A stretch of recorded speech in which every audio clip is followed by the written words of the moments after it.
gets rid of all the pain of being a man. All right.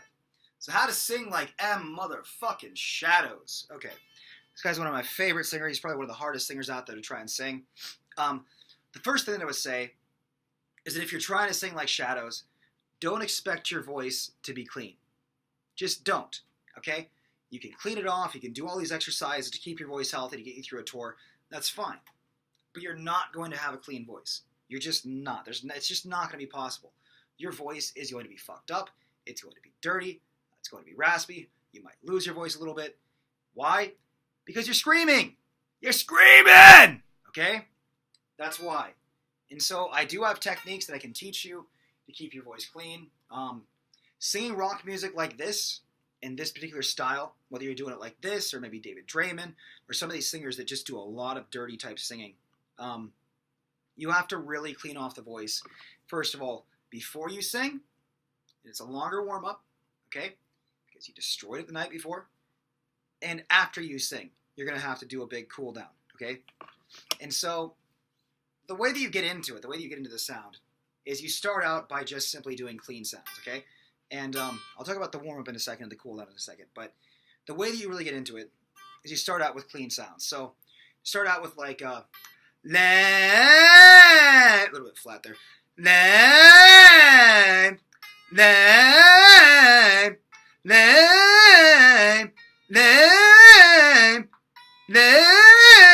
Okay, you start doing that particular sound. Get all the way through the chest voice, okay? And then what you're going to do, and this is the exercise that I personally like to do, to get into grit, get into gravel. So it's just, and I try not to sing that too loud. And I just let everything in my throat relax. I'm not trying to change the position of the throat. I'm not trying to drop the larynx or anything. I just speak it. So,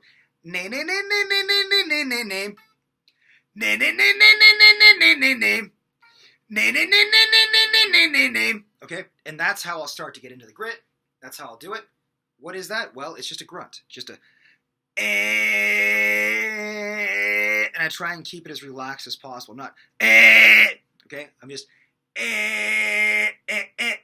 on the buzzer, real light, real relax.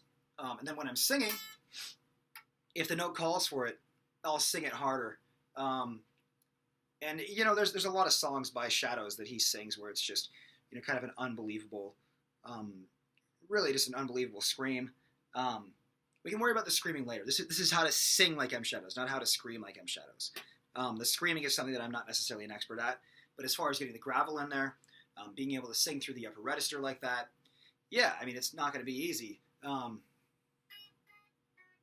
see here.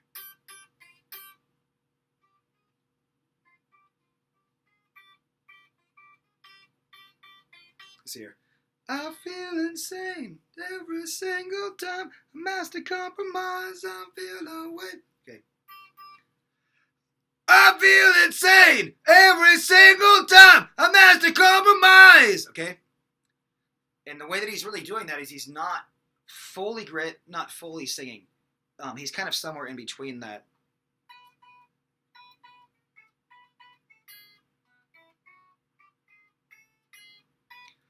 Come back to me, it's almost easy, yeah! Okay?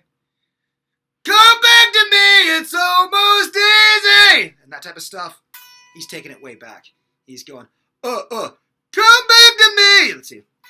Come back to me, it's almost easy, yeah! I can't quite do it clean. It's got a lot more pressure on there. But I think you get the point. It's more towards an rather than an which is where we're singing from most of the time. Yeah, I mean, that's the way that I would get into Shadow's voice. That's the way that I would teach you to get into it. I'd start you out by doing a lot of these. Just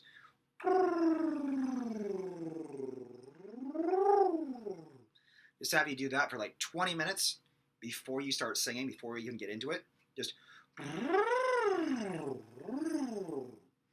do that for like 20 minutes, and I really mean that.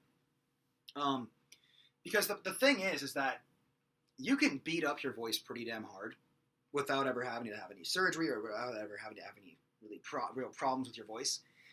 as long as you can keep the glottis of the chords clean. Okay? So the chords come together, and then a little bit of air passes over the chords, and then they kind of get this little butterfly effect going when you're singing.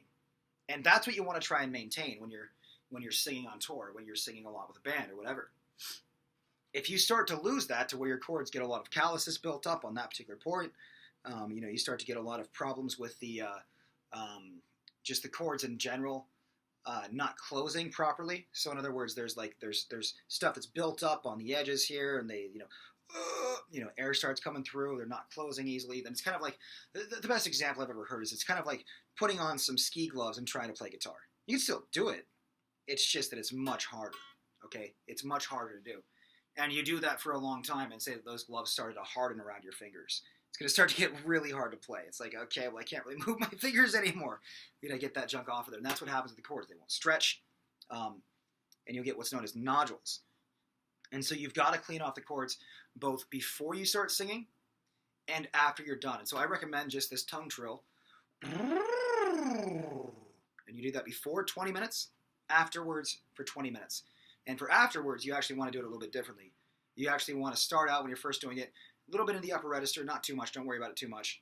But you want to go all the way down to the bottom of the voice. So,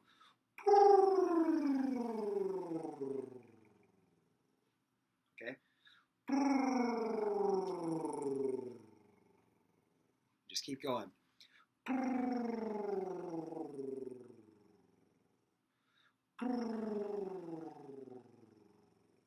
Take a shower, get some heat. I mean, some people, they have these humidifier face masks you can get that women use to like make their skin softer and stuff. You can go down to a beauty salon and get some of those and just breathe in the hot air and do that exercise. That's typically what I do. I'll just do that. Just go into the shower for 20 minutes. I know it's a lot of water, but that's you've got to do what you've got to do to keep your voice healthy. And the face mask thing actually really works. In fact, you'll see some of these death metal singers using that thing. Cannibal Corpse, I'm calling you out, and you will see him. And I like Cannibal Corpse. The guitar player has my name, which is kind of cool. Anyways, but yeah, that's pretty much it. That's how I would teach you guys to get into M Shadow's sound. As far as like sound wise and his style, he's very he's very whiny with the way that he sings. And that's kind of a stylistic thing. So it's like, I try to travel through the night, the heat stroke, wind and weather, the barren empty signs. No oasis, here to see the sands on singing deathless words too. Okay? And he always kind of gets real whiny when he's singing that type of stuff. And it's pretty cool. I enjoy the way that he sings. A lot of people don't like it. A lot of people would rather sing like the Rev, which maybe I'll do a video on the Rev on how to sing like him. He sings in a much smaller spot. Shadows doesn't really want to get the thin Axl Rose sound because he doesn't feel that that's necessarily going to be as rock, like modern rock. Because a lot of people feel like that thin sound was very 80s and maybe 90s. But now in the modern day singing, that thin sound isn't quite as rock. Although I think that more people, if you actually look at the Rev versus Matt, I think that more people liked the Rev's voice, which was kind of interesting. I thought he had a much smaller voice. He got a voice that's similar to mine, actually, which is kind of cool. And so when I try and sing Matt, I end up kind of sounding like the Rev to some degree. But just to kind of go on this tangent with that, I'll show you guys how to do that. So it's much smaller. It's more of a okay. So like you do this through like a nay. Okay, you want to keep it really far forward, really small, and this will bring you up through the upper register. Name.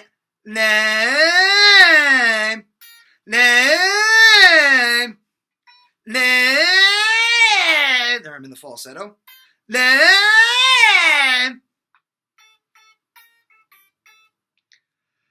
So but now it's time for something real. I don't expect the world to speak. It's gone too far. And clown! Or however he's doing that. He's doing something like that. And of course my tongue went up there in the back. Clown!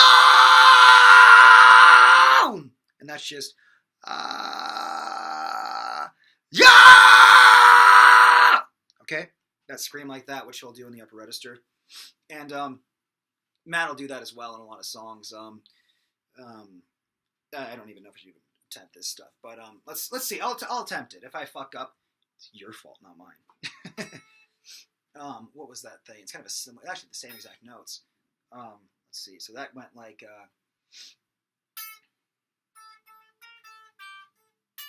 Oh shit.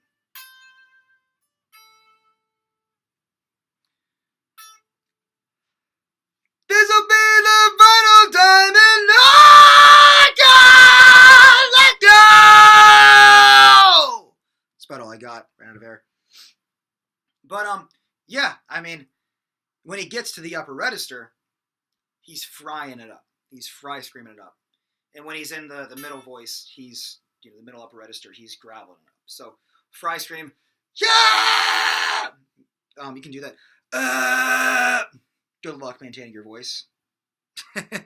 You will kill your voice. It will never survive that. Ever. It's not possible. It'll fry. Which is why I like the gravel sound. The less air coming over your chords, the better. So even that upper register, which even though it's more natural, you can really mess stuff up by doing that. But that's the sound. That's how he's doing it. And I think it sounds cool. But you want to try and get as much glottal compression as you can behind it. Because that's going to keep air from just flowing over the chords, drying them out, and then colliding together with dry chords. It's kind of like trying to, well, it's a little bit graphic.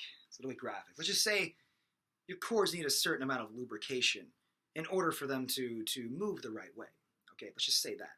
Lubrication on your car. You don't lubricate your car. Your joints, if they're not lubricated, they kind of tend to stick together, and then I can't move. Okay.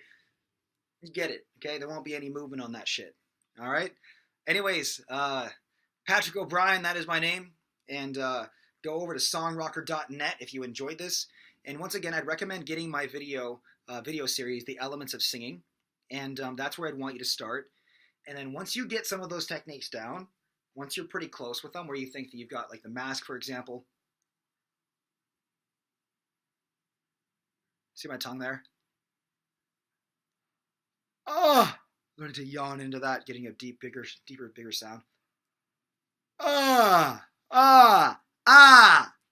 Listen to that low larynx. And some of you guys who've done SLS, you'd be like, low larynx, that's a high larynx. Kiddos, Seth Riggs. No, it's not. It's not a low larynx. I think there's some of the worst fucking vocal coaches out there. But come over and take a lesson once you watch that video, once you've gone through it and you can do some of it. If you come try and take a lesson from me and you haven't at least gone through the techniques and at least learned some of what it's about, it's going to be a wasted lesson. And I keep saying this to people because I have people come in to me and take lessons and they're just complete beginners, and we sit there the entire time just kind of talking about technique and going over what you need to be thinking about, what you need to be doing, rather than actually singing. You won't be singing with me if you come in and you don't understand it. What you'll be doing is we'll be sitting there, you'll be paying me a lot of money to just kind of sit there and talk about the voice when you could have just bought the program and watched it over and over and over and over again until you get it. Okay? So you can watch it as many times as you want.